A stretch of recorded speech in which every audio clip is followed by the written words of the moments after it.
All right, hey, good to see everybody again. Hello, Bob. Hello. Back with our 6-to-1 media group podcast. We're back for a second sitting. We've had close to, I believe, 800 views. Is that right, Bob? Yep. For our last podcast.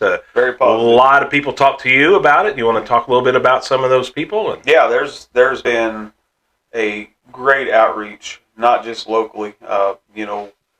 We extended out in that last podcast. Anybody that had any questions or just wanted to visit could come up to us at any time. And I know numerous people in the last couple of weeks has come up and said very, very positive things. Thankful for us coming out and not only letting the facts be known about our situation, but standing up some other things that they felt was wrong in this community, and they're very positive about it. So I've also had several people reach out from outside the community, Kansas City, St. Louis area that I've known for several years, reached out, that's watched it and has really enjoyed it. So I think between the informative side of it as well as it's exactly doing what we're trying to do, and that's empower others to hopefully speak up when they need to and feel like they can, and not be bullied or peer pressured into the fact that you just have to be with the status quo and keep your mouth shut. So very huge thanks to the 800 plus people that's looked at it, talked about it, gave us some positive feedback and some information on some stuff to talk about as well. So been very good, very positive for the first one. Yeah, and I've talked to quite a few people, and I think there's a lot of interest on them wanting to come and sit down with us and talk. I've not really had anyone that wants to be first, I don't think, but several people have offered to come in, and so that's going forward. That's certainly what we're going to do. Mm-hmm. If you have a beef with something, or if you have something good that's going on, and you want to come and share it with us and share it with the people, this is as good a way to do it as we could think of. Again, we always thank our sons, Casey and Ryan, for helping us do this. In fact, encouraging us to do this, and this was their idea for us to do this. Is the way we could reach out to people and kind of strike back at some of these narratives of us that are totally false, and in being able to say what we want to. We know a lot of people out there that's listened to our podcast. We went into a lot of detail the first one we done that kind of told what our history here is and what we've worked with in the community and stuff for several years. Those that know us already knew those things, and so it just kind of reaffirmed what we had done for them. But there's a lot of people that I know has listened to it that didn't know us as well, and what they've heard about us from the narrative of these people that is trying to do us harm. Maybe that gives them a little more light on actually what our interest is in this community and what it has been for several years. And it's not just us harm; it's the community harm. We're just a target for them right now. But if you look at history of this group, a group of people around here, it's community harm. It's not just us. We're just the first ones that has kind of spoke back to it. Felt empowered enough to do it, and so it's a community harm thing. I mean, you've got people out there, transplants, as we used the term before, that is constantly promoting other communities and running ours down, which then again sends business and people to other communities because they get a bad view of our community. So that's what a lot of this is for, and going forward, that's what we're going to try to protect is our community. Yeah, and we talked about it this week about our whole community here, about our population is actually declining. I seen a report this week on our school attendance that they're projecting it's going to decline back to the about the same amount as it was during the COVID year next year. That's a projection. That's of course not going to be factual until next year gets here. But it's just a mirror of our whole communities in decline.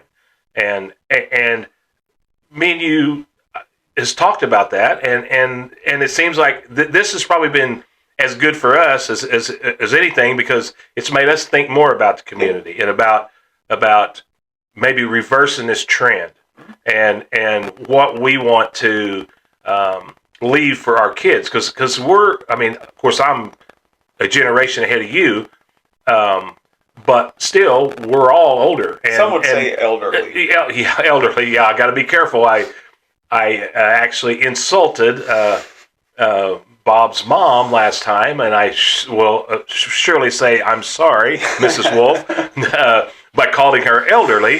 And actually, I think she's only 3 years older than me. So, yeah, so 4 or 5 at the most. Yeah. But, so we definitely don't want to insult her. She's the one that makes canned sweet pickles for me. So I appreciate that, and I do not want to do anything that might hamper that. Yeah. So we won't say elderly anymore. I'm going to try not to. But anyhow, I mean, we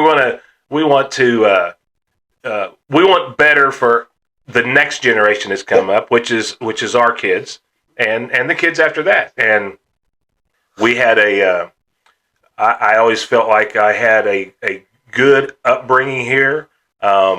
Was very fortunate to have a lot of people in my life from here that really influenced me and shaped the way I thought about things and the way I still think about things. We had a great community. I remember whenever the fair stretched almost all the way up to Flower Auto Parts, and the people come in and they brought their jellies they made, and they brought their things they grew in their garden, and they had contests, and it was just a great time back then, and that's what I grew up like. And now so many of those things have gone away, and I'm stingy. I want that for the next generation. I want us to be able to turn things around, and it may not be the same things, but there needs to be something. Well, there needs to be that community aspect. Yeah, it's like the McKelly days, which they still do. But I mean, I remember back middle school, so mid '90s, that in McKelly days it was the same thing. It stretched all the way from the park, all the way down Main Street. You had blacksmith vendors. You had a magnitude of things there that was all over. Plus out at the fairgrounds, and they've kind of really tried to refocus on that again, and I think they're trying to make that grow again as well, and that's good. That's what what we would like to see for our community is growth. We've got to stop the decline, and so it's going to take people that don't get along setting down together and finding common ground, and you cannot agree with somebody or dislike somebody and still find a way to fix something if you're willing to fix it. Yeah, that's hard to do. If everyone's got the same goal in mind, I mean, and the majority of the community here, I believe they do.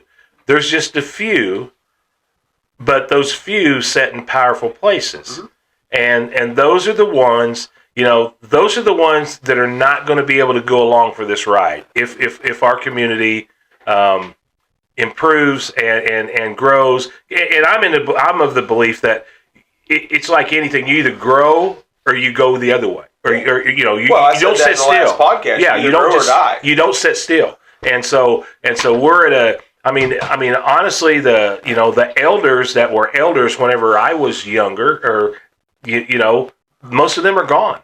And the ones that are the elders now, a generation above my generation. They're very well up in age, and they're not going to be with us forever. Well, your boomer generation. Yeah, those that time is about over. So that leaves the rest of us here, and your generation, to reverse course and to change the way things are going. Things don't have to be like they are right now. I don't believe. I think there's time for people to come together, and like you say, we're not all going to agree on everything. That's not going to happen, and you really don't get the best out of a group of people if everyone does agree. You need all the ideas, but everyone needs to be thinking to move forward. Now, that being said, there's always a few that's got to be plucked out, because there's a few that only has themselves their interest in mind. They may, they'll be the ones hollering the loudest how much they are for the community and how much they're taking care of the community, but they're not.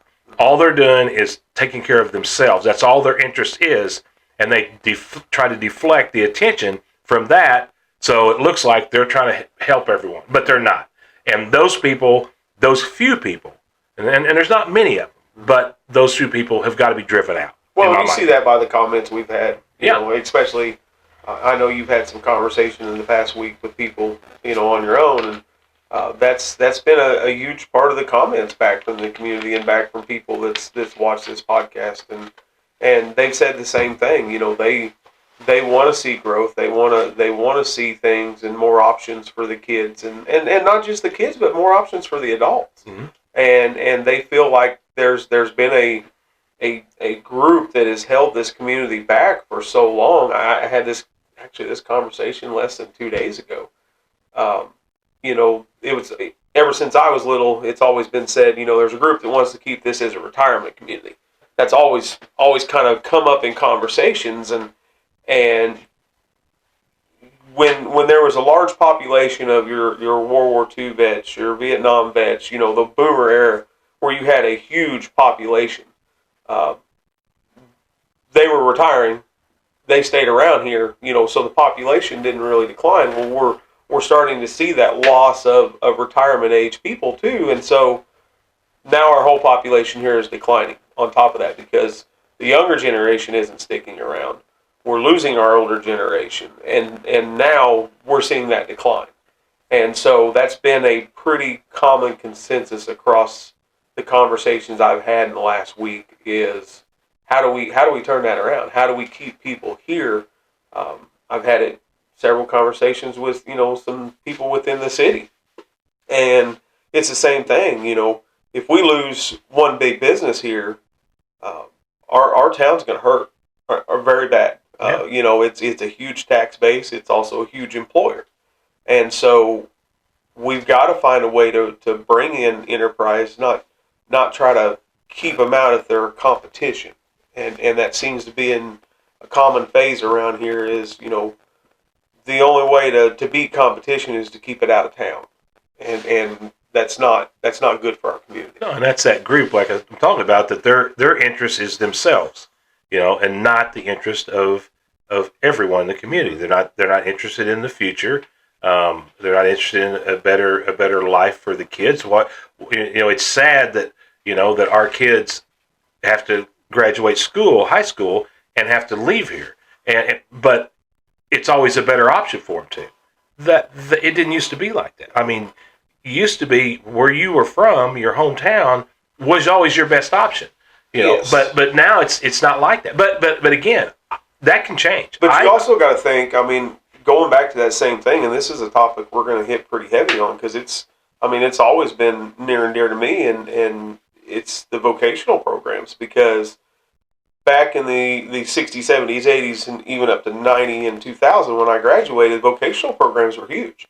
And so the kids that wanted to stay around here had the opportunity to go straight from high school, straight into work, because they had the base knowledge to do it, whether it be automotive or building trades, And so I think that's part of the reason, too, is kids have to leave here to at least go get the basic function on some of the stuff in order, if they did want to work here. Yeah. We're a huge agriculture community. Well, in order to support agriculture, you need building, you need automotive, you need electricians, you need those things. Yeah. And I would rather see our community provide that and not let them go out and go somewhere else and say, well, I kind of like it out here better. Mm-hmm. Because we've got to support our community. We need those jobs here.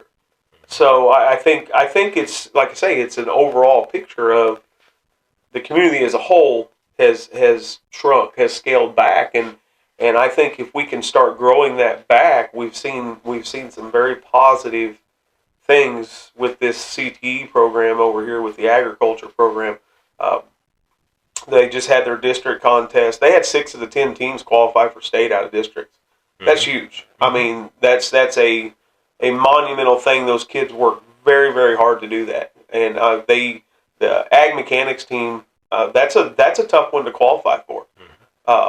And they qualified, and dairy cattle, and I'm not I'm not gonna be able to mention them all, but we got to grow on that. We got to grow on the programs that are really growing themselves. And it seems like every all of our programs in that part, are excelling.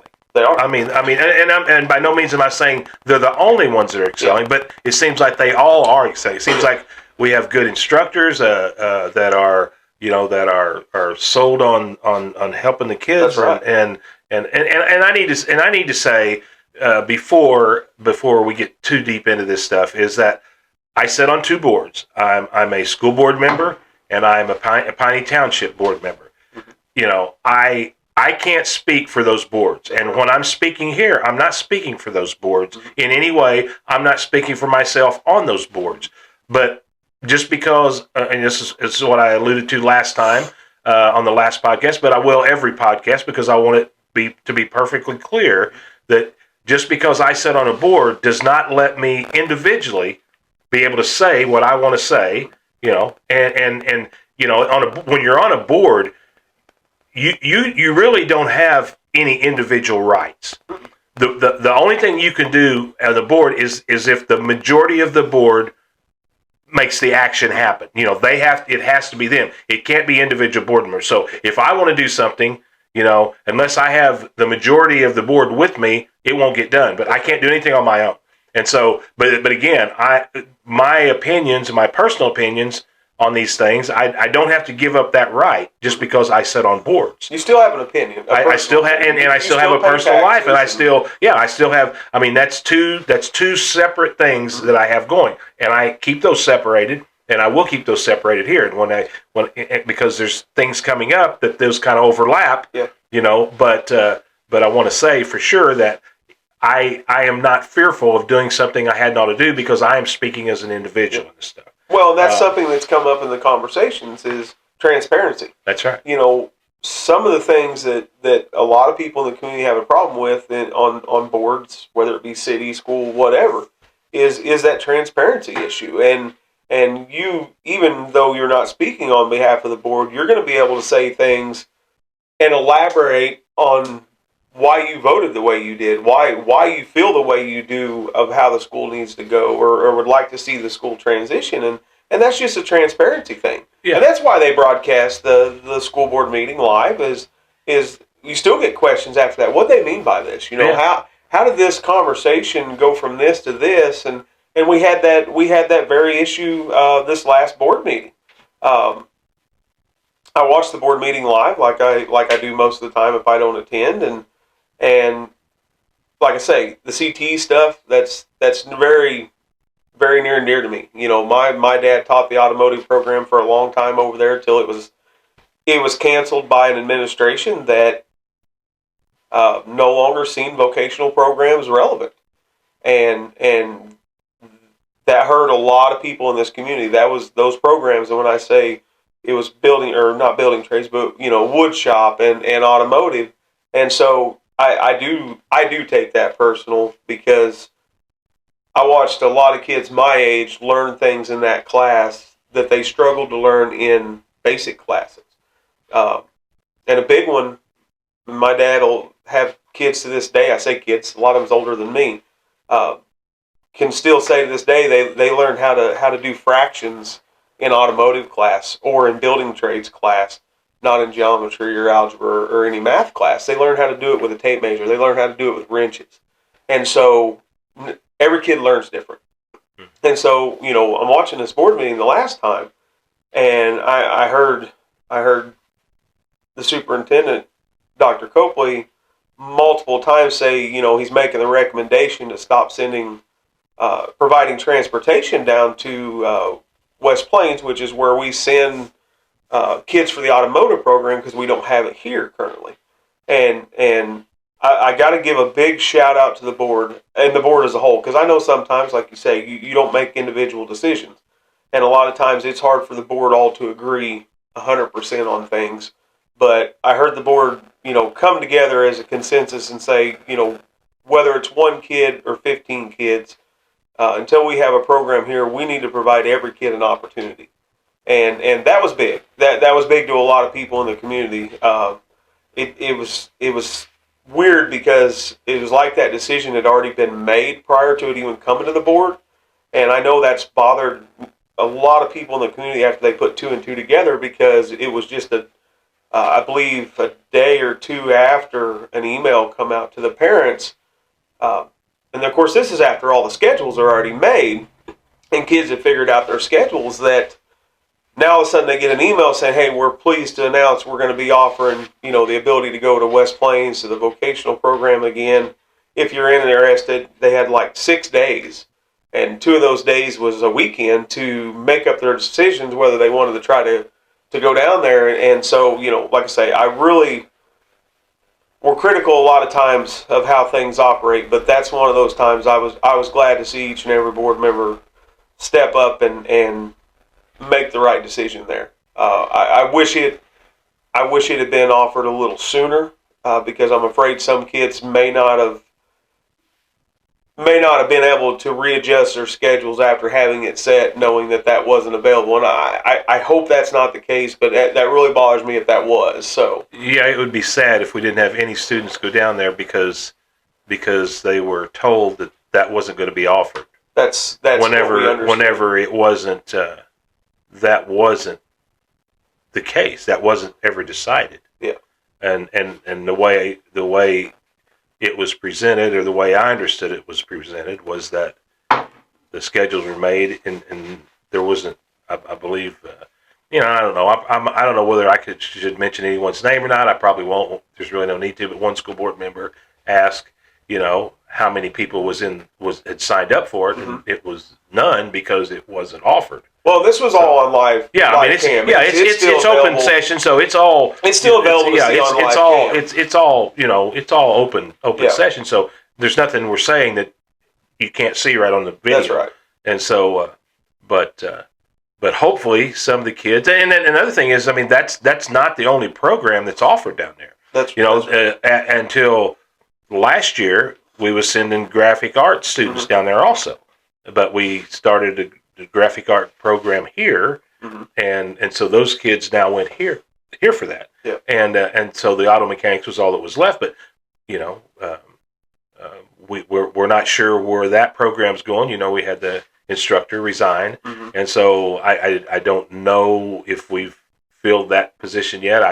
I don't believe we have. I was looking earlier as far as open positions, and that's, I mean, like I say, there's so much there because we have a lot of open positions. The graphic art was one of them. Several open positions. That was kind of hard to fill. That was a difficult position, and I mean, even so I seen our Tina Sutton on there. She was the elementary teacher of the year this year. Yeah. I seen her resignation there, and talked to some people over at the Raymondville area, and I think they're very happy to have her over there, and I hate to lose the seasoned staff like that, because I feel, I don't know the reason, and I'm not going to speculate a reason. I'm sure she has reasons, but man, I hate to lose a teacher like that because that seems to have been a trend, and that's another hard role to fill. Well, one of the things that the state of Missouri done, whenever they evened out the pay scale at a minimum of $40,000, that makes the other options, or the other factors for where you teach somewhere even more important. Yeah. Because now you're gonna get the same amount of pay, even if you go to a K-8 school. Yeah. The way I understand, you're gonna get the same amount of pay as you do at a K-12 school. As a big school. So I mean, there's not that disparity anymore to where, well, I might want to go to a smaller school, but I really hate to make less money. So that's not going to happen now. Yeah. So that really makes the other factors. Raymondville's got a 4-day school week. That's true. And I mean, like I say, I'm not gonna put a reason out there why, because I don't know why, but that's one of the factors that has been a topic of discussion around this community that the teachers here wanted. A good majority of the public wanted, and the issue is over for now. The calendar has been set, but I don't want to see a decline if that is a continuing trend, that's going to hurt us. And same way with losing the graphic arts teacher, like you were saying, that's a hard position to fill. But what I do like that come out of that whole thing is, I believe it was Darren I said, where are we at on getting the automotive program here? Is that something we're still looking at? And so I seen a really good discussion about that. And to me, even starting the discussion about that is a huge step. And that's a step in the right direction.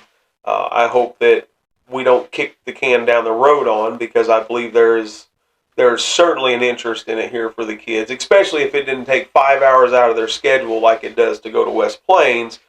More kids would be able to do it. Yeah, so it's just so. I mean, it's just so different. I mean, our industrial arts classes and stuff. I mean, and I know I'm super old, but I mean, I come over here from Raymondville. I mean, I'm a Raymondville student and come over to high school. But first year I had, and I know I'm sure these guys wouldn't mind me mentioning their names. They're still in the area. Bill Johnson, Delbert Campbell. I had a drafting class, metalworks class, woodworking class. Learned how to use the lathe.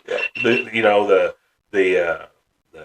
FFA classes at Julius Fraley. We learned how to weld. Daryl Baker, he's no longer with us. He was a good teacher. Learned how to weld. Learned how to use a cutting torch. Learned how to read schematics. It was just everything. And I mean, the stuff I learned at that time, I use something of that every day in what I do. Even if we ask you not to, sometimes you tend to do. get into some of that stuff that you do. It bothers. I know it bothers you guys a lot. That's around me that I do know so much. I understand. We get a lot of supervision from you. I do supervise a lot that you've learned from back and I'm don't care to give my opinion on it. As Correct. You know. Correct. But no, it's just I can't imagine. With all that I got out of that time period, the kids now does not have those opportunities. And especially, I mean, and of course that was more like most of the kids in there were boys, and I can't imagine, going on and all those things that they would be able to use if they had that training. And it's not available to them. Yeah. And I mean, I don't know how you go back, but I do know, because I've looked, and I have some nephews and nieces in other schools, at bigger schools in bigger cities and stuff.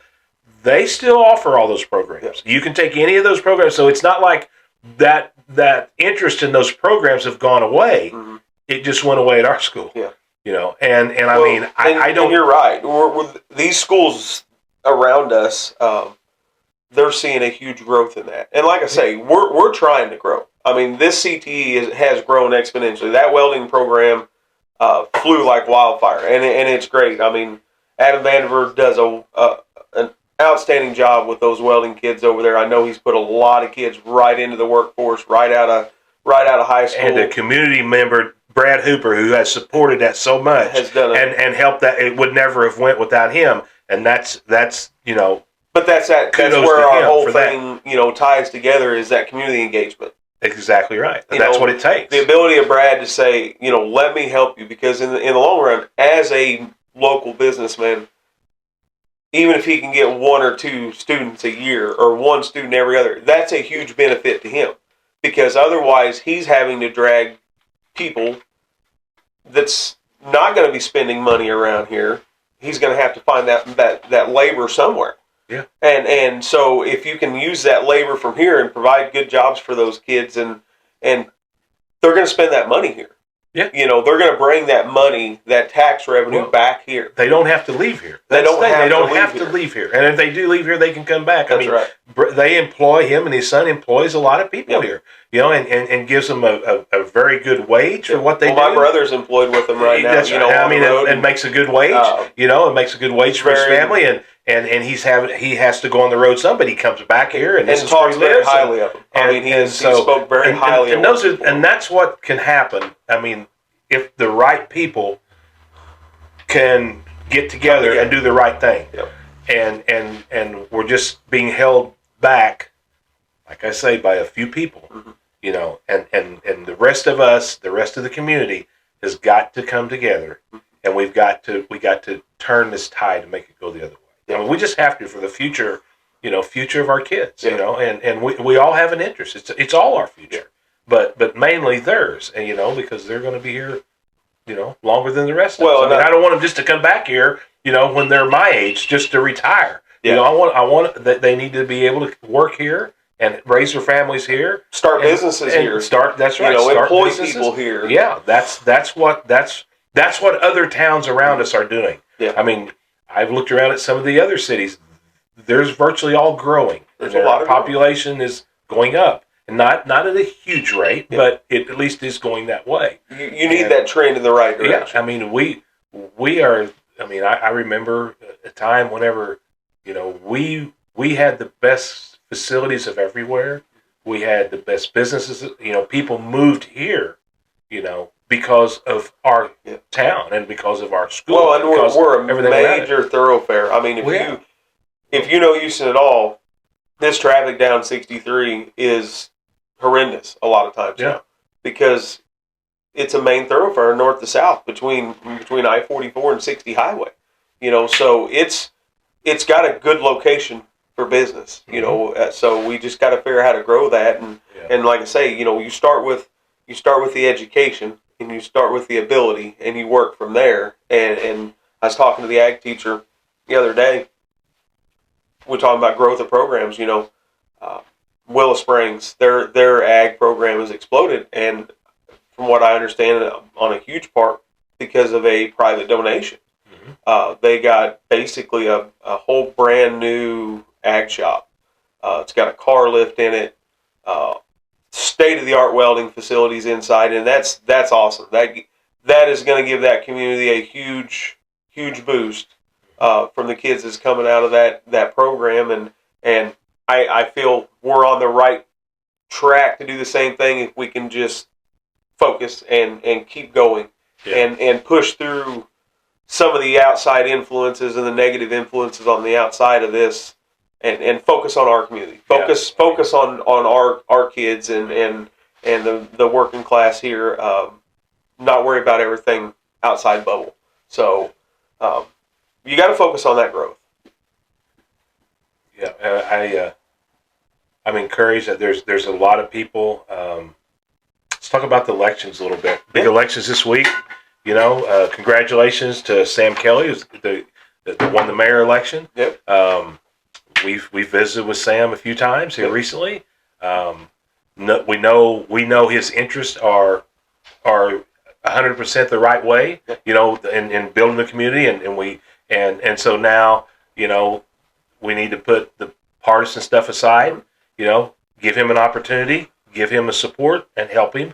And that includes everybody. If we want this to succeed, it's a time. I know there's been a lot of bitterness in the city politics, just like there has every other thing in our town recently. But there's a new council members, new mayor, should all be and that by no means am I saying that the ones that were on were that because they're gone. I'm not saying that. Well, it's just but there was a matter. They couldn't work. New ideas. It wasn't going as good a direction as it needed to. Now you got new people. You got a whole new start. So now's the time to take advantage of that.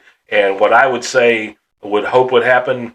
To those of the ones that didn't win the election, they have interest in the city too. Big interest. I hope that there's no bitterness between the ones that won and the ones that lost, and that everyone will take advantage of each other and move forward. Stay engaged. That's the big thing. Stay engaged and just keep staying engaged and try to come to the table with positive ideas. Yeah, that's the big thing. And especially I'm always encouraged when I see our homegrown people, taking the offices and running our city, because they're from here, they have the interest here, they're going to stay here, so we have to take advantage. In my mind, we have to take advantage of all those people we can. Take advantage of having those kind of people run our cities and run our schools and run our businesses and everything else. It takes away, from that selfish, I'm only worried about myself, only worried about whether I can make money at this and stuff, because everyone knows that the bigger and the better the community is, the better it is for everyone. And it's going to be financially better, and it's going to be, the community come together better. And so that's what I hope. I hope this is a reset for the city. I'm hopeful that it will be.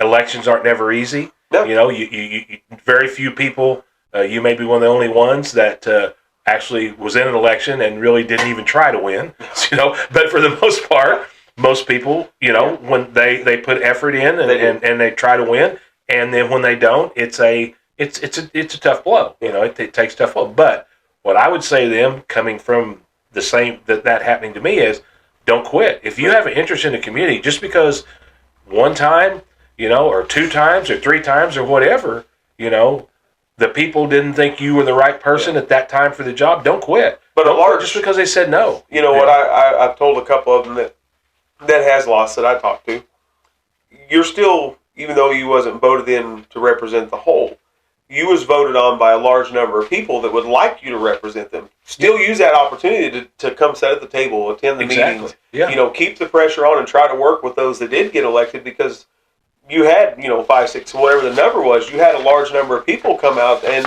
vote for you. They would like you to represent them. And so you still use that opportunity. Yeah, for the most part, the separation between who won and who lost, for the most part, in most of the elections wasn't that far. Was less than 10%. Yeah. So it's not like you don't have your faction of people that wants you to speak for them, and so you don't want to give up that right just because maybe you didn't come out on top this time.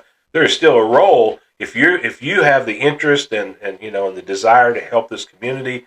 Then there certainly needs to be a role for you in the community, and if and not get alienated by others, and hopefully that's what'll happen. That's what's making governing so hard right now. If you talk to a lot of the leaders, is just like you said, there's not a huge separation in the vote. Mm-hmm. If it was 75-80% one way, that's a good majority. Well, only unless you're trying to get a 4-day work week at school.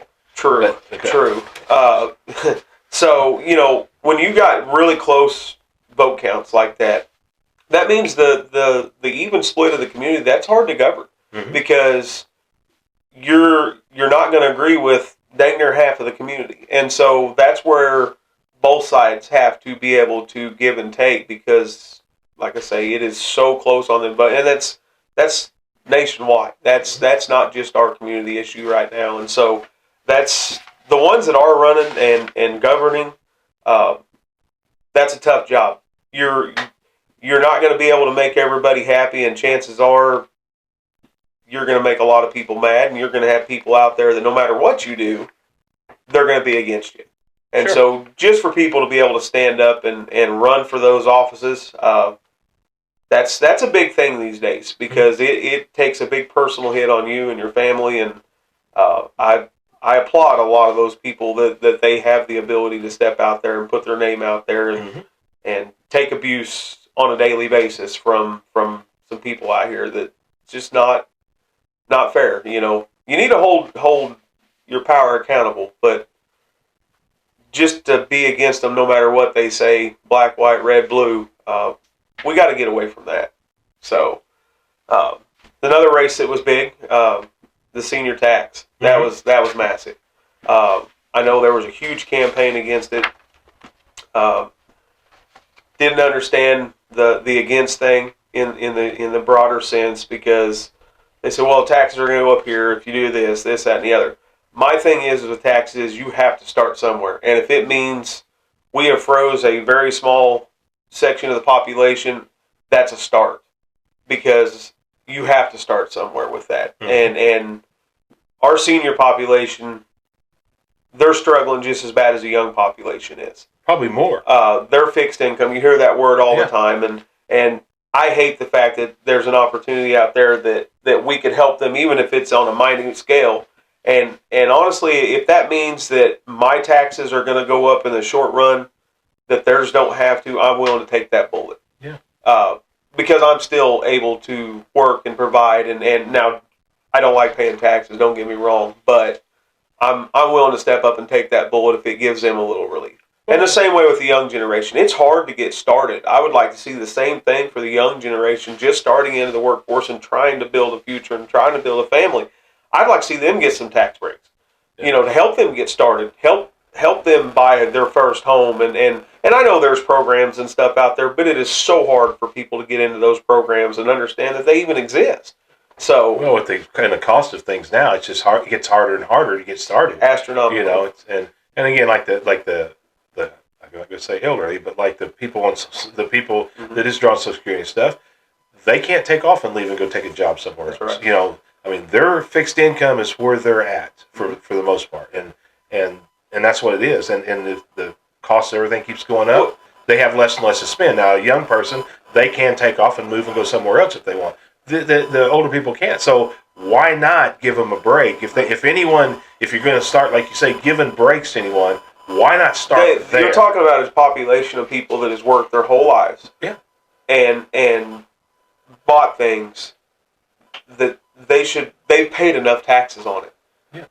To support everything. It is time we come to an understanding. You've got a couple out there that's in their 70s that has had their home paid off, say for 20 years. They still run the risk of losing that home every day if they don't pay the taxes on it. Yeah. Every day. And they paid it off and probably paid it off 10 times over just in taxes.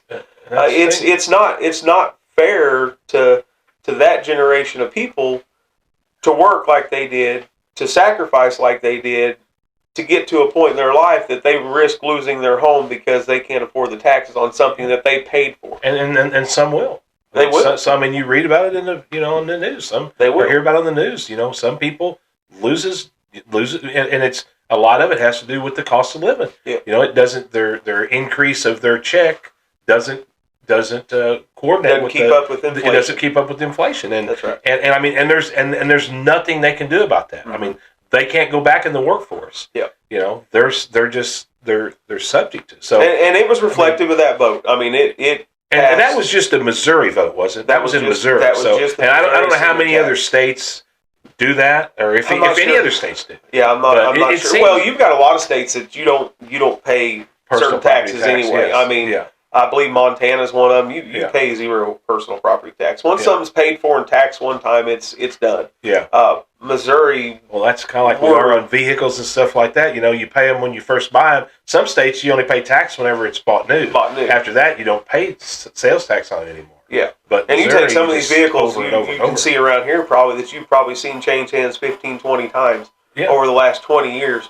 Can you imagine how I would say there's more taxes paid on that vehicle than dang near the purchase price of the vehicle when it was new. Oh, I'm sure. I mean, that is crazy to think how many times if it transfers ownership, how much taxes is paid on that vehicle. And besides the sales tax, somebody's paying personal tax on it every year too. Yep. So that was a big thing for that to pass like it did. A very, very overwhelming majority come out and swinging for that, and I applaud them for stepping out there for. Yeah, that was seniors of our community. What was that? 87%. 87%. Over 87% of the people voted for that. That's awesome. So, and that's what you would hope and expect in our community. That's right. Don't want to leave anybody out. And congratulate Sam. Want to congratulate Kim Biddle for getting on the city council, for Ann Tottingham for getting on the city council, and for Jerry Crump for getting on the hospital board. Yep. So congratulations to all of them. I don't know. I'll be honest. I don't know Kim Biddle. I do know Ann, and I do know Jerry, and I do know Sam, and I know. But Kim carried the majority, and won on the deal. So I'm sure the majority of the people that do know her thought she's going to do a good job, and I think she's been on there before. And so kudos to all of them, and congratulations to all of them. Yeah. And good luck to all. And now, good luck. And now, please, let's all get this thing going the right way. And like I say, get a reset and just start looking at things, start looking past the differences and toward the future. Well, let's get into the not so pleasant part. We've took since the last podcast. We have certainly took the hits again. Oh yeah. By man, I hate to even throw terms out there, because every time you say a term about someone, that is really insulting somebody else that might be in that. So I don't even know how I want to say it, but there's people that are just haters. Yeah. There's people that wants to, cause problems, financial problems for you. They want to embarrass you. They want to, cause problems for your family, just because that's how they are. Yeah. Most of those people, if we've talked before, are not from here. They're not our homegrown people, and so those are the people that I refer to as the ones that have to be weeded out. Cancer to our society, not going to help our society grow. All they're going to do is cause divisions, and that's what it seems to be their intentions are. Yeah, and going back to the conversations talking about those individuals, I think the common term that come up, and as you can tell, I'm not going to use their names. I refuse to. That just gives them a pedestal, and I'm not going to do it. They don't deserve their name to be out there. But the names that were commonly referred to in the conversations of people that come up and talk to me, and a huge term was bullies. Mm-hmm. We have some people that prey on the weak, the ones that either are and I hate to use the term scared, but it's the ones that if they know they speak up, they can't afford that financial hit. They can't afford to be bullied all over, and so they have to be cautious about it. And normally that's what bullies do is they prey on those that cannot protect themselves, that won't fight back. And so that was a common theme about the people that come up and had conversations over this podcast was sometimes the bullies pick on the wrong ones. And it's not easy for everybody to step out into a limelight. This, like I said in the last podcast, this was not easy for me. I was very content being on my own, doing my thing, raising my family, trying to make what little meager living I could make. But when the bully started swinging, that was enough. Because then my family started taking hits, and that's where I take it personal. So that's the most common term I think that's used around this community to describe that group is they're just a bunch of bullies. Yeah. And you deal with bullies from the time you're in school, and the bullies just get louder as they get older. Is what it is, and so sometimes you just have to step up and say enough is enough, and I'm very happy with the feedback that I think with the right backing and the right understanding, there's more people in this community that are going to step up and say enough is enough. We're tired of it. We're tired of the continuous attacks on the community, on the people from this community, and we want it stopped. And we kind of went over a few things last time and how that needs to play out. How it can play out is you go after the people that support them, and that's what we have done. I know several people that has kind of gained some light on this situation now have spoke up and said, well, I'm in the same boat. I will no longer support individuals that support the bullets. Yeah. And so very positive in that respect. And like you say, you hate to use terms and because sometimes it looks bad on other people. So that's why I won't use a name and I have no reason to, because The people in this community know the names. Yeah. They know where it's at now. Well, I'm probably going to throw some names out there, so you won't have to. But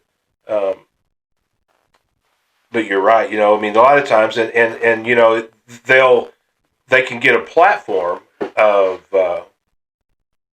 just like our main bully out at the radio station that owns the radio station that gets a platform that you can't defend yourself. You know, because you don't have a way to defend yourself. Mm-hmm. You know, and that's what a bully will use. They'll use, you know, something that they have and you don't have an opportunity to even defend yourself. Mm-hmm. But those are the things that we're going to fight back. There won't be any not defending yourself anymore. As long as we have this going, there won't be anyone in our community that has the same issue that won't have the opportunity to come and defend themselves. We will keep this open to everyone. Mm-hmm. If you have the need to want to come and defend yourself or to whatever you need to do, but we are here to say we're not going to take it anymore, and we're going to be we're going to hold people accountable, and we're going to be transparent, and so everyone understands for sure who is accountable for what's going on. Yeah. So I want to get right into this. Same situation we were talked about last time. This all started and stemmed from you bidding on property at the fairgrounds that was sold. We have a lot more information now than we had last time on how it was a little confusing on how the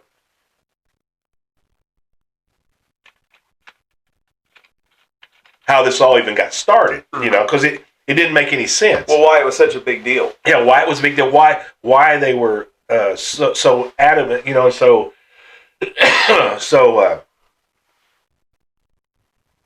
critical and just plain, you know, saying things that were just completely outrageously untrue. Mm-hmm. And so we didn't really understand at that time all of the information that was being given out that was untrue information, and that's what led to all this. That's right. It was a coordinated effort to. It wasn't accidental what happened. It was coordinated and it was intentional. Mm-hmm. And intended to cause me harm and to cause you harm and anyone around us harm. Mm-hmm.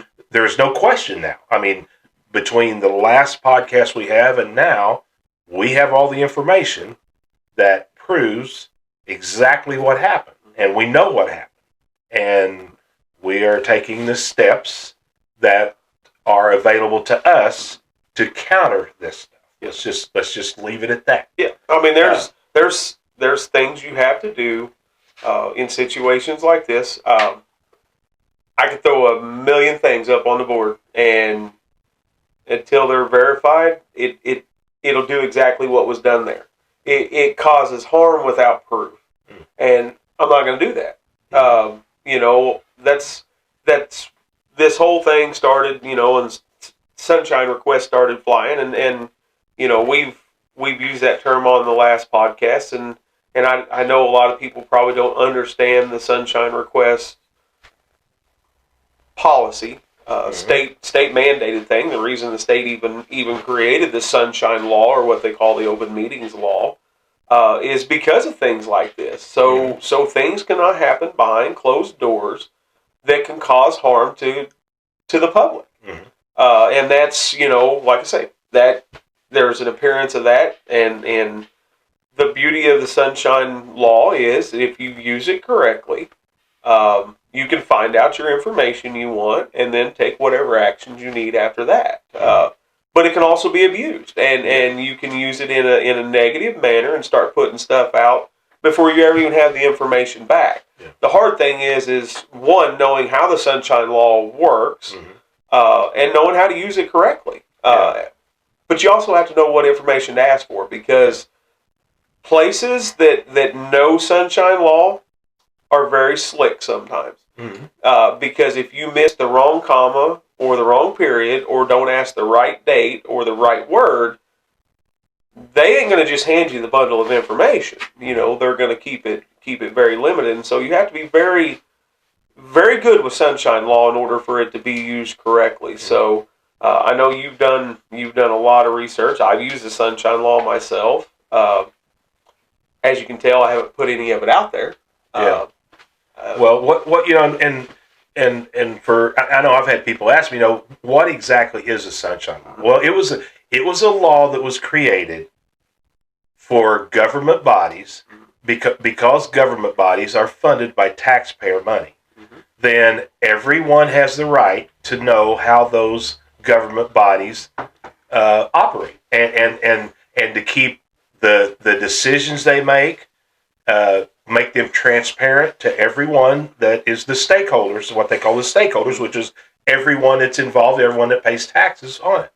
And it was a law that was created to be able to get documents, legal documents of records from government entities, and that includes cities, city businesses, schools, townships, which I'm continually a part of the board, school board and the township board, and we are continually getting sunshine requests. It's something that is mandated by law. You have a time period to answer a sunshine request today, and it is enforced by the Attorney General of Missouri. I'm not certain if any other states has that term and uses that term, but Missouri, it is a Missouri law. Yeah. And it's actually a federal law. And we read today read about an article of the city of Kansas City being sued by the Attorney General because they didn't answer a sunshine request for government documents in the time period that was the reasonable time period that is allowed. And so they are taking the Attorney General is taking this very serious. He is a very hard line. He wants he wants transparency, and he wants taxpayers to know where their money is going. Yeah, he has sued several school districts on behalf of parents, and he. Do your research. Go out there. You can find the articles where he has spoke very heavily on. He is going to have a heavy hand when it comes to taxpayers and having their back and doing his job of you have a right. Yeah. And I'm the one that has to enforce that right. So that's big because, like you say, if you don't have anybody fighting your corner, even if the law is there, it doesn't do any good. Yeah. If you don't have anybody standing in your corner, and he has stepped right up there, and like I say, go read the articles in the papers and stuff. He is a fireball when it comes to this sunshine law stuff. Which is great. He's a huge advocate for as it should be. As it should. He's doing his job as it should be. So and every community member has the right to. There is the statute.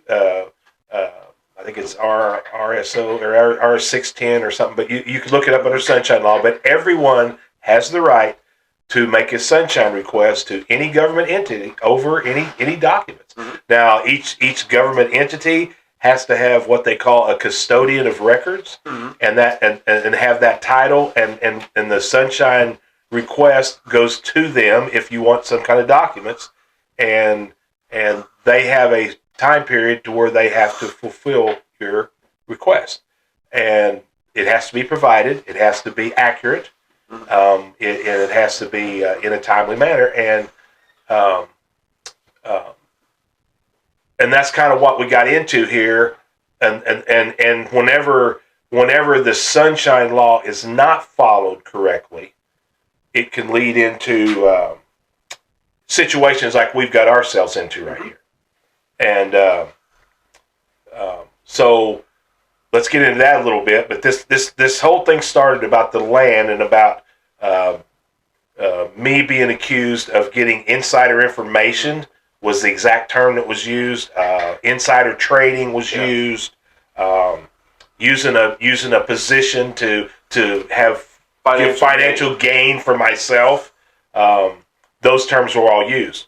Well, where this all stemmed from, and I have the right to divulge this information because as a individual, not as a person sitting on the board, as an individual, I have the right to request sunshine or get sunshine requests on things also, just like any other individual does, and I have done that. And so anytime something is requested, sunshine request, once it is fulfilled, that becomes a public record. Yep. So it's a public record, so you can speak about it with anything else, and that's what I've done. So these things I'm about to speak about are public record, and that's how this whole thing got started. So we know that there was conversations between the school, people at the school, and George Schultz on the radio station. We know that he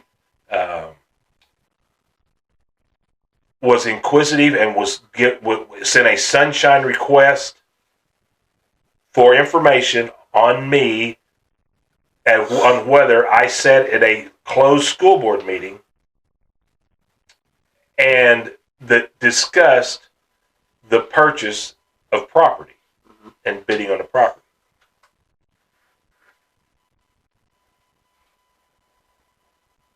The fulfillment of that sunshine request was not a accurate document. Correct. It was even acknowledged the document was not accurate. And when we're talking document, according to, because this ties in with me as well. I mean, me not sitting on the board, and we discussed in the last thing how it affected my family and me and everything else. I have started my own process, and so when we're talking document, we're talking the board agenda of the special meeting that you was claimed to have been in that discussed the purchase of the school trying to purchase the land. So that's the document that was inaccurate that come from the school that he had sunshine requested. That said it wasn't clear on whether I was at the meeting. So an email was sent by him to the superintendent asking, was I or was I not? And it stated my name. Mm-hmm. Was I or was I not at the meeting? The answer that he posted back on his website, that George Schultz posted on his website, said Marty Merkling was at the meeting when we discussed the bid on the property. And that was from Dr. Copley. Yes. Back to him. And that was and then it said the minutes were going to have to be amended because of the time stamp on them. Not because of content, but because of the time stamp. And so that document that he received and the email that he received that inaccurately said I was sitting and I was at that meeting and I sat in on that meeting was what caused all of this to happen. It caused a lot of issues because of that inaccuracy. And it was acknowledged that it was inaccurate and that it was going to have to be, the minutes were going to need to be amended by the board. Mm-hmm. But nothing was conveyed to George Schultz. As far as we know, there's no record that it was ever conveyed that I was not at the meeting. Mm-hmm.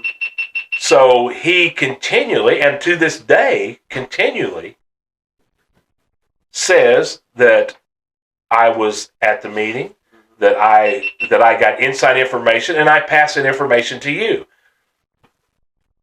if it was the poorest information ever because your bid on the property was $60,000 more than the school, and $40,000 or $20,000 more than George Schultz's group. Yeah. You know, so he's getting on the radio and he's bashing me and he's bashing you because we got inside information because I've sat in on a board meeting that I wasn't at. Well, and the thing about us is no one tried to correct that, and that's been going on for over a month now. Yeah, and the bad thing is when that come out that you sat in on the meeting when he posted that. You know, of course, I've got people screenshotting, sending me stuff.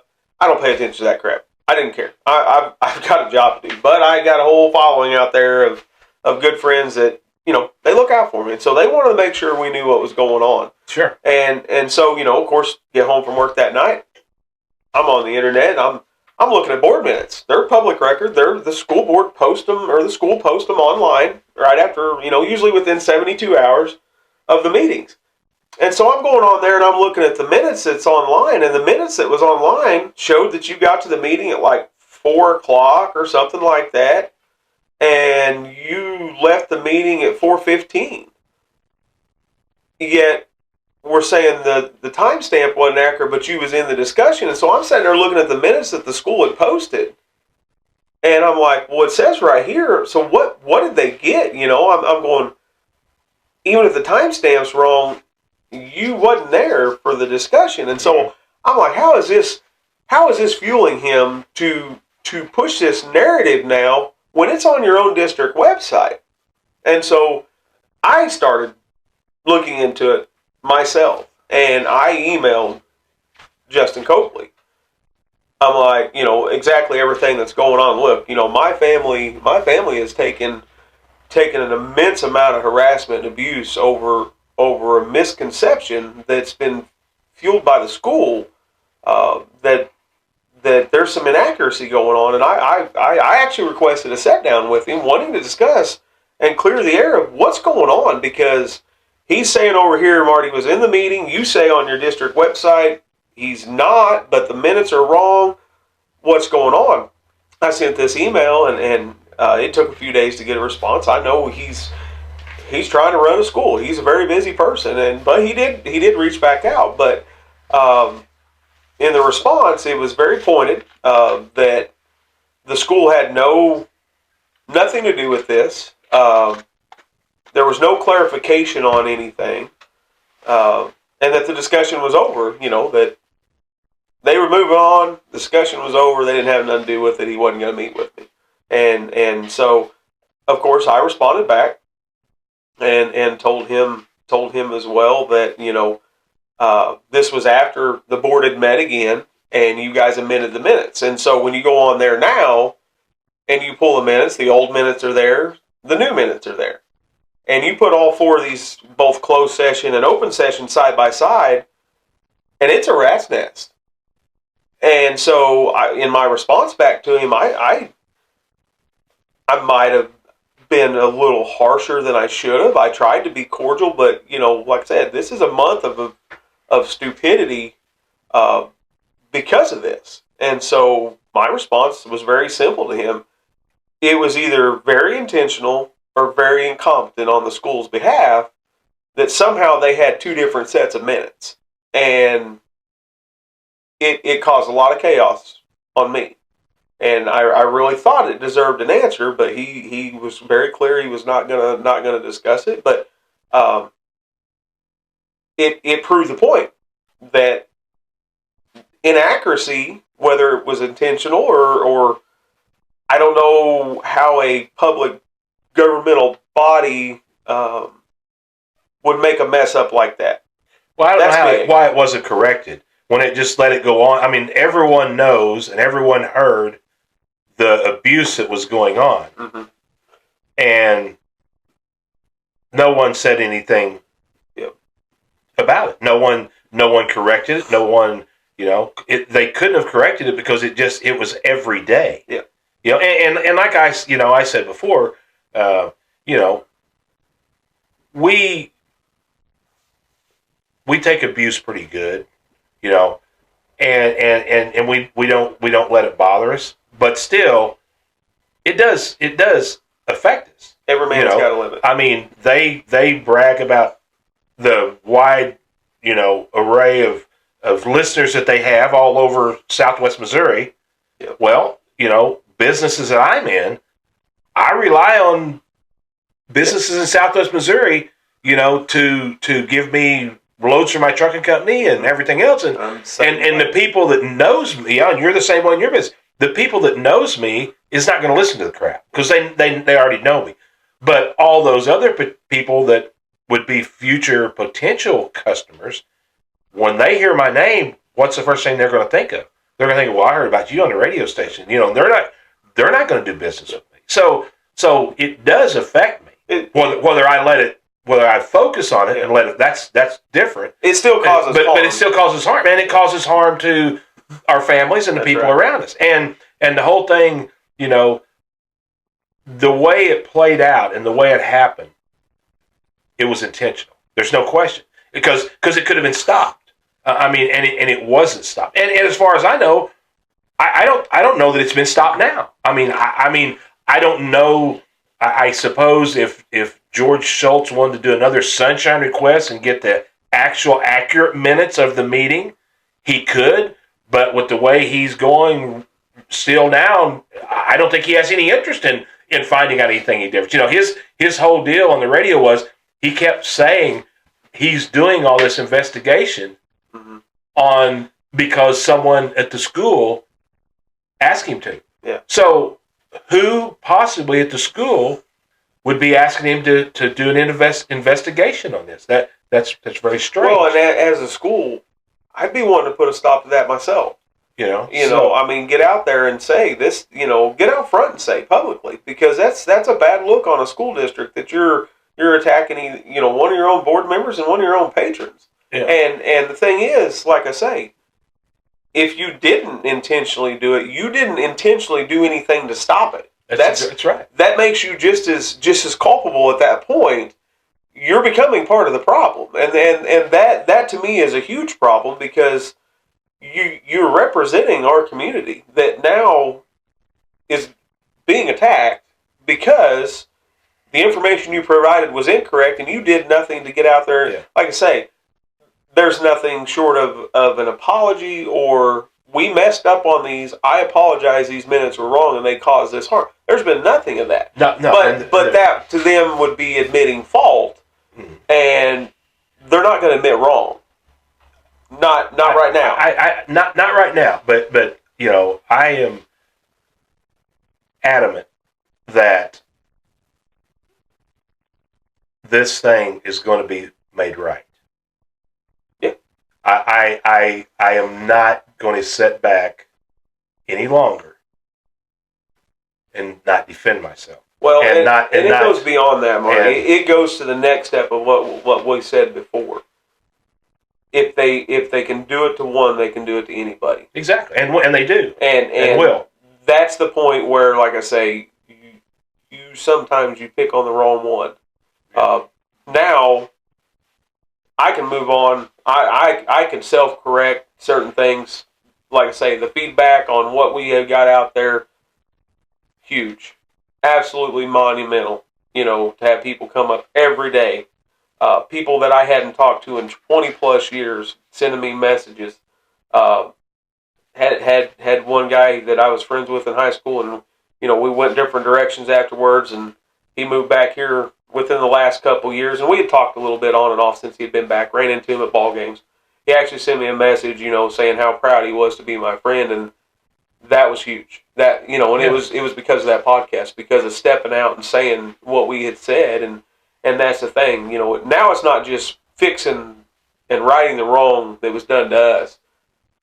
I'm going to make damn sure it's not done to somebody else. Yeah. Because that next person may not be able to protect themselves, and it may cause a lot more harm than just a bully out there running their mouth. Yeah. Financially, it's hard to say what kind of hit it's going to take, because it's, like you say, it's still out there. It's not being corrected. Yeah. But it's going to be corrected. Well, there was a window of opportunity that it could have been fixed with a minimal amount of harm. That's right. But that was a short window, because when it was being blasted out there every day, But there has been, up to this point, as far as I have knowledge of, there has been no effort by anyone to stop it. And so there is no other conclusion to reach, but it is intentional and has been intentionally done, and by the ones that are in charge, and there's going to be repercussions. Well, and I mean, that was my point. I'm not going to point fingers at an individual. I want them to. I want to know who it was. Yeah. I want to know, and they should want to know, because there's been individuals specifically speak out within this same group that has made it very clear it wasn't them. Exactly. And when you have people stepping out and saying, it wasn't me, that means they know that it was somebody. Mm-hmm. And that... And I appreciate that. I mean... Absolutely. I wish people would have more,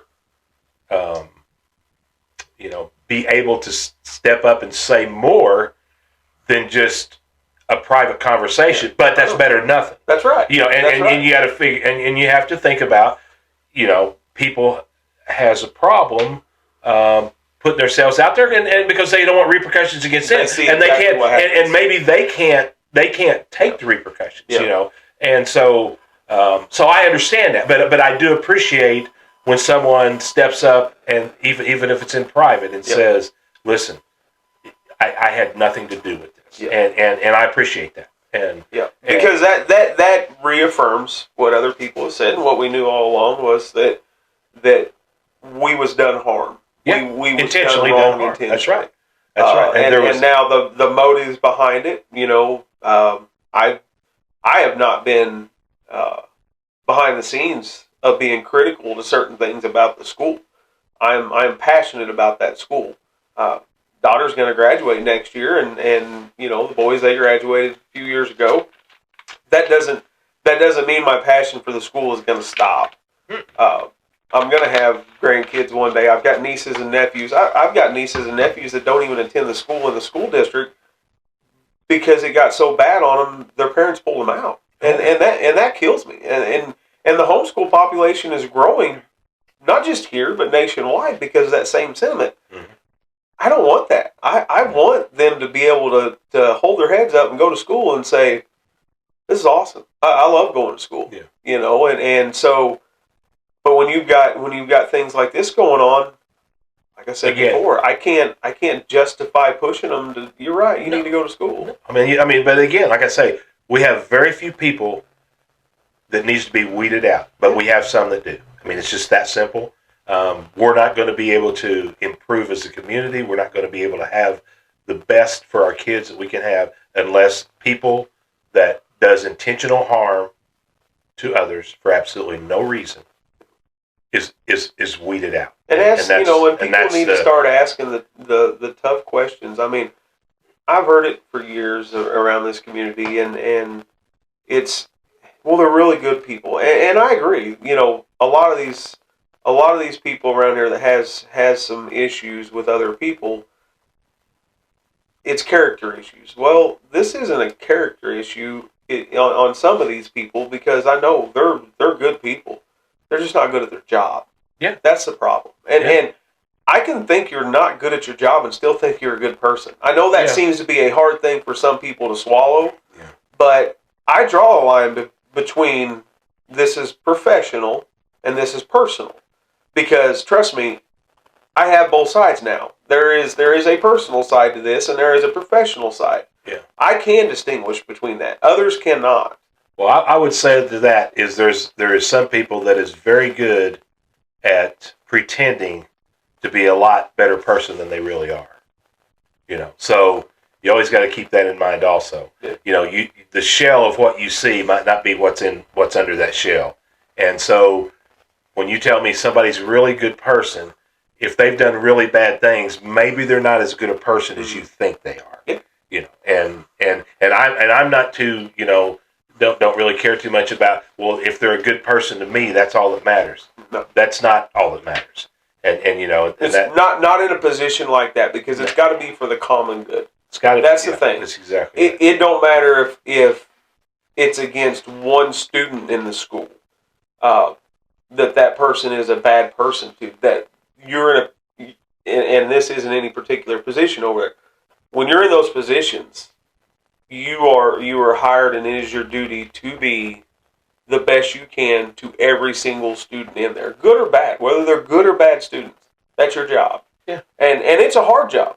I mean, I like I say, I went through school. I know how some kids act. I can still see how some kids act this day, and it's very hard to be able to be in that situation when you've got some really good attitude, and you got some really bad attitude, or you got some really hard workers, or you got some that just really don't care. And you have to be able to transition back and forth to that as an educator, as an administrator, whatever it may be.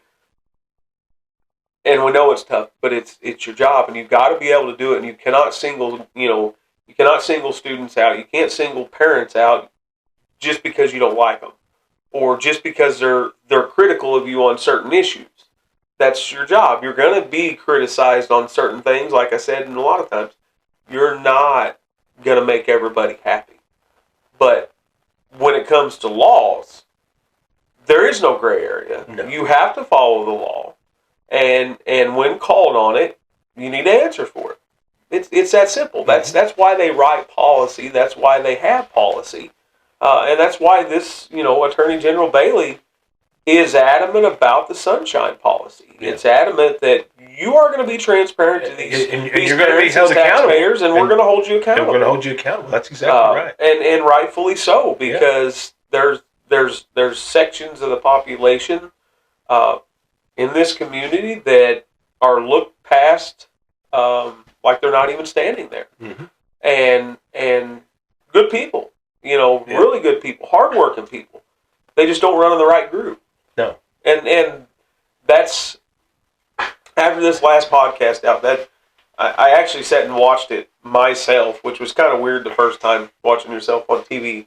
But I sat and watched it with my parents and my family, and my dad, he's of that generation that speaks his mind, and he said afterwards, he really enjoyed it, and really proud that you like to see your lineage, your kids stepping up and taking the fight on.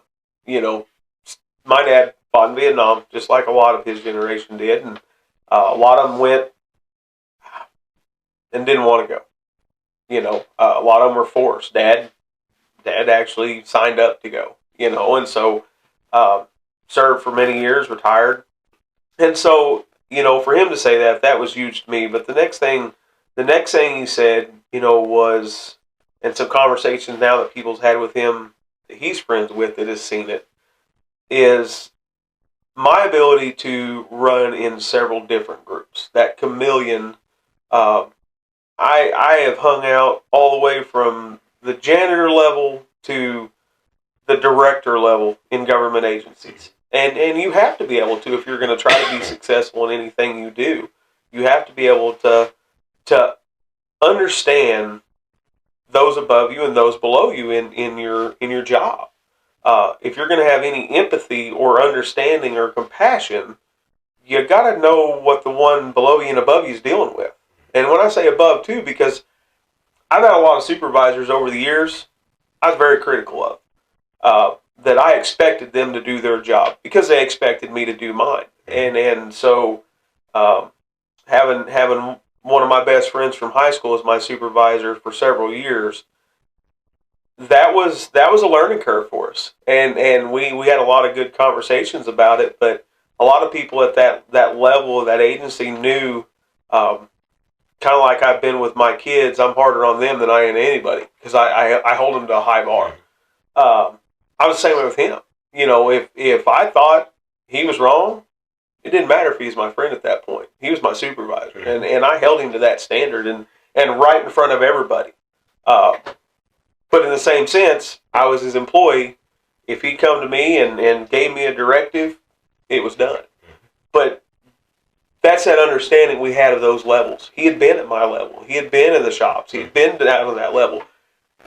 The best supervisors are the ones that start at the bottom and work their way up. My mom did the same thing at the nursing home. She started at the very bottom, CNA over there at Licking for years. No college education. Worked her butt off from the time she got out of high school till she retired. She went through and pushed herself and did about every single job in the nursing home she could that she didn't have to have a college degree for or have to go through a nursing program. When it was all said and done, she became the director of the nursing home for several years over there, which was very rare at that time because that was mostly a college education position only. But she had the experience that even ones with college still didn't have. They had the book knowledge, but they didn't have the experience. And so she was really good at that job because if somebody come to her from a level underneath her supervision, she could have empathy with that person because she knew what they were going through. I watched my mom go over there as a director and work the floor when they was short-staffed. I watched her go over there and work in the dining hall, helping take care of those people when they were short-staffed because her staff was busting their humps to keep up. She come out of her office and she helped them when she needed to. That's the whole point of this is if we're going to do it together, you got to understand those positions and you got to be able, even if it's hard, even if you like somebody, you got to be able to understand if they're doing something wrong that's not for the best of everybody, we got to hold them accountable. Yeah. And I never had your dad as an instructor. I couldn't take auto mechanics when I was in school because it didn't work out with my schedule and stuff. But and I keep alluding to like Bill Johnson and Delbert Campbell and I had a football coach named Ron Richardson and knowing your dad now as like I do now, and you're exactly right. The way matter of fact says his mind. Those guys are all like that too. Those guys are. That's how they taught their class. That's how they taught you stuff. That's why you learn stuff, and that has a big role, I think, with me and the way I am about the matter of fact about stuff. Well, and our kids are that way. And when somebody like we've said, an outsider comes in and spreads this garbage. That's totally false, and other outsiders that has the authority to do something about it just sits by and lets it happen and doesn't even that don't set well with me. No. That's not the kind of people that taught me what I know and that I look up to and I've always looked up to. Well, and it's not the kind of people you want to be able to trust. Those kids are still impressionable. Well, sure. I don't know, they had hundreds of students in their career, thousands maybe, and I don't know at the time I would come through school if they really even knew my name. Yeah. And they would have no idea of how much their impression, had on me with what they done and how they taught. I don't think they had any idea that. Now they might now as they're older, but at the time I don't think. But and when you talk about a kid that's maybe not the best student or something, you never know. I mean, we've had kids play on our ball teams and stuff. I've had some kids that were not fun to coach. But you don't quit on them because you may be the one that says something to them or treats them a certain way that changes everything. And when they become an adult, because those guys did that for me. I don't know what I would have done or how life would have turned out for me if I hadn't had those guys like that at that most important time in my life when I was the most impressionable, had them to, step up and teach the way they knew what they were. Now, those guys, I believe that they were pretty much run out, and because their programs wasn't thought to be that important, and they were very important. In fact, they were the most important thing to me. Well, that I had. And you said it right there, is to a lot of kids, that's what gave them a sense of belonging in school. Yeah. That may have been the only thing that kept a lot of kids in school. Yeah. And for every kid, it's different. I mean, for every kid, it may be sports, maybe the only reason they stay in school. Yeah. And if that's the only reason they do, and they just barely skim by on the academic stuff, that's great. Yeah. It kept them in school. It kept them engaged. It kept them out of trouble. Mm-hmm. And so when we start saying, these programs are important, even if it's 1 or 2 or 3 kids, I don't want to see those 3 kids not stay. I don't want to see those 3 kids go down a wrong path because they had nothing of their interest to do in the school. And if that's not what we're doing, and if that's not what the school's for, then what are we doing anything at all? I mean, well, like I say, then you just go. I mean, and that's why. I mean, I would love to get some homeschool parents on here to talk and see.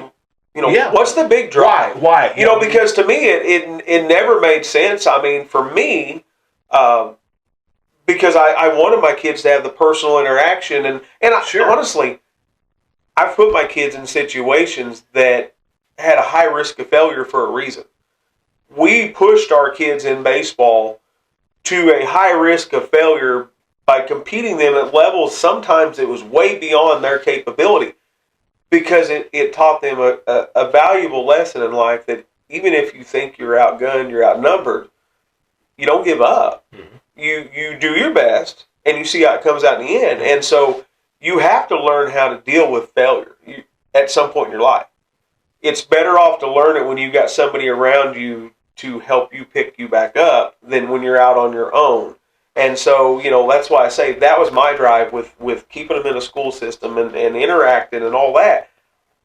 I want to understand the homeschool thing, because now, with the way our school system goes, and we see more and more kids going to the homeschool side, I want to see why. I would love to know and have a good conversation with them, and I would like their honest opinion on whether or not how their kids are doing academically and both, mentally. Yeah, I mean, and that's got to be a tough decision. It's got to be a tough especially decision. if the parent themselves or the parents was in public school. That's right. And so if you're out there and you're and you hear this and you have made that decision and you would like to come on, we'd love to hear from you. We'd love to have a discussion with you about how you came to that decision, why the expectations of what you want for your kids, and because socially there's no way you cannot lose that opportunity with other kids if you homeschool your kids. Well, so I think now, and I have had that conversation with a few of them, and now, I mean, they've got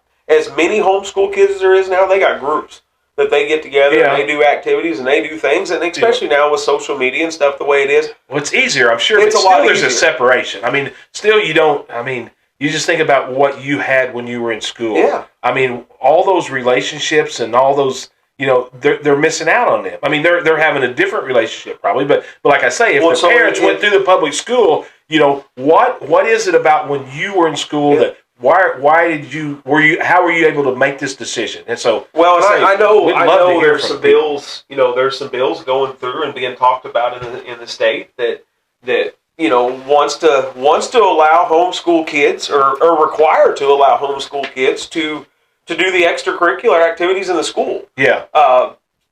Because honestly, they're getting the schooling they need. They're putting in their hours, and here's the thing: their parents are still paying taxes. They're still paying school 80% of their taxes still goes to the schools, and not being able to have any use of the school facilities or the school programs and stuff like that. And so I'm super excited that our legislature is really taking the fight and pushing these school systems, saying, look, you're going to open up, you're going to do things. The other thing is that school choice.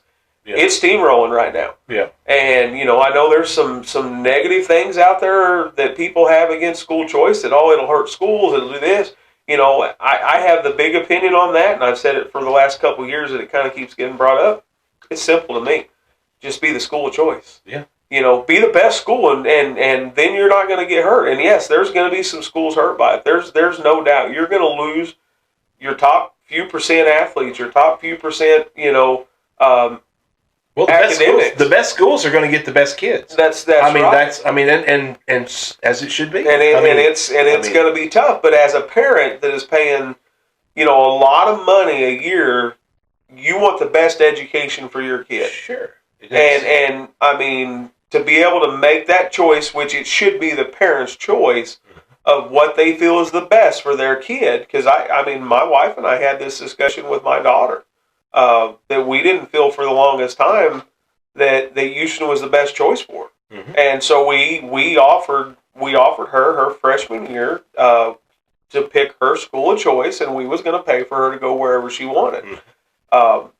And this definitely is her grandfather, and my daughter's very, very hard-headed. It's probably hard to believe, but she's very, very hard-headed, but she's also very driven. And she made the decision on her own that she was going to stick it out here. She wasn't getting ran out of here, and she would get the best education she could on her own. And so she started doing a lot of online stuff, and she goes to school and has some phenomenal teachers that has helped her out in the last couple years because of what she's wanting to try to do after school. And I know she has some great friends. She has some really, really good friends that, has been there for her, knows the struggles. The school system's hard. That age is hard. That's tough, yeah. But as a parent, we try to, like I say, you try to shield them from some, but you also want them to engage in that level because the thing is, life gets hard afterwards. You're still dealing with the same stupidity afterwards, the same clannish stuff when you find an employer or whatever. So you're learning those valuable lessons in school, but a parent should have the choice of saying, "Look, I'm paying for this education, and our education system, and I'm not just going after Houston's on this level. Our education system in this country as a whole is declining, and everybody knows that. It's not because of the teachers. We still got some good teachers, but nobody's wanting to teach. It's such a low paying job now that it's just hard to become a teacher. But you look at averages across the world. We're not at the top. And yet we spend more on education than most of the top countries that have the higher levels of learning. So to me, you start at the small level and say, what do we do to get the best education we can for our kids? It's encouraging that Missouri, the state of Missouri, is stepping up and trying to make changes and stuff. They are. And with what they're doing. I mean, we're probably lucky to be living in Missouri, because they're not just selling. They understand there's an education problem. They're listening. And they are, and they're taking steps. Now, is every step going to work? Well, sometimes you have to take steps, and then what works, and what don't, you take another step. Yep. So, but they are taking, steps to improve, and I am thankful for that, and thankful for the government officials we have. I'm thankful for our local people that are in government that are trying to help to do best for our students. I mean, that's because like you say, they're trying to govern as a whole, but they're not going to make everybody happy. No. And so they're trying to find that middle ground, but in the same sense, they know themselves. We can't just not do something because we're afraid of making people unhappy, or we're going to make the whole population go backwards. That's right. The thing you have to do, and I've watched this with the board. The thing you have to do is yes, there's going to be a negative impact on something with every decision you make. It as a board as a whole, you have to do that. And so watching the board and watching the decisions they make, the big thing you have to do is, as the board and as the school, it's then your responsibility when you make that decision to try to minimize the impact, the negative impact that is probably going to happen, but you have to be mindful of it. And then you have to, we impacted a greater good here. we've got a negative impact here. What are we going to do to either lessen that impact or improve? That's why you have to continually have those conversations. That's why you have to have those people outside of the board, part of the community, coming in and saying, "Look, let us help you. Let us talk. What do you need? If a community member or a group comes to you and says, "What can we do to help?" Don't just, we got this. You can't alienate. Don't alienate your population. And you dang sure can't do intentional harm to people in your community that has been a part of this community their whole life and it has volunteered and helped the kids. And you don't intentionally cause harm for them and then expect there to be a good relationship between the community. Now, the community is going to support the kids no matter what the relationship is like with the leadership. They do. Hand over foot. There is no better community than ours to support our 100%. youth. And they get, I think, and I believe our community gets taken advantage of because of their care about the students by some of the leadership. But we have an outstanding community. Absolutely. And always have. And that's why I'm still here, and I know that's why you're here. In times of need, this community, you can watch it about every week, every day. Something's popping up. Somebody in need, something in need. Yeah. This community comes forward. And I have been in rooms and watched people come forward for other people in this community or other things in this community that I know for 100% fact they do not like that person, but when in time of need, they will step up, they will help, they will do, because it's not personal at that point. That's the whole point of it. And so, that's you got to take those types of times and grow on those and say, we can do this together, whether we like each other or not. It's not about us. It's about the community. It's about the kids. Yeah.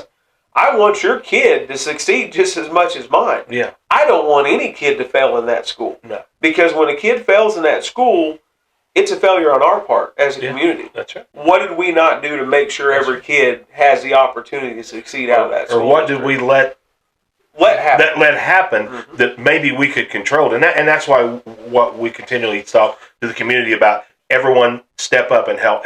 Let's all step up and let's fix this. And the ones that need to be removed and someone else replace them to fix it, let's help us do that. But and nobody ran this time on the board against the two open positions. Yeah. And I attribute a lot of it to this. People are scared. They're people to put they're afraid to put themselves out there because of what's going to happen to them. I know. If they go against the grain, because they're going to be ambushed. They're going to be attacked. So much, put your pride aside.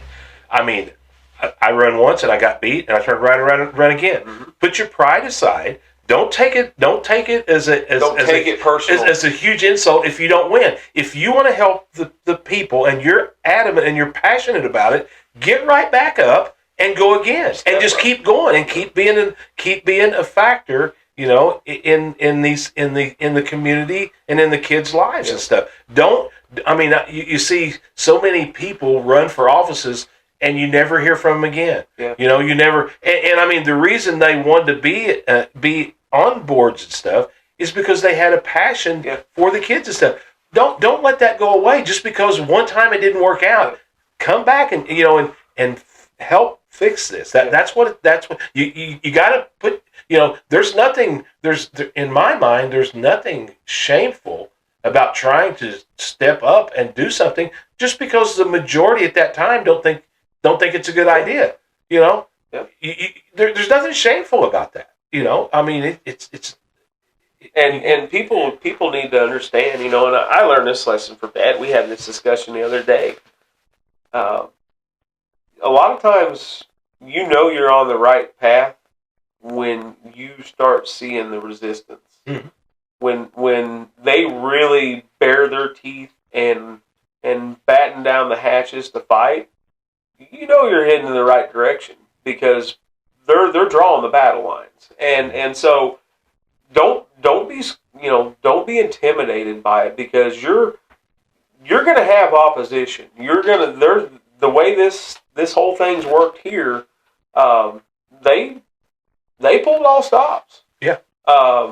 they wanted people silenced and shut down, and was willing to go to lengths that I really didn't think they would.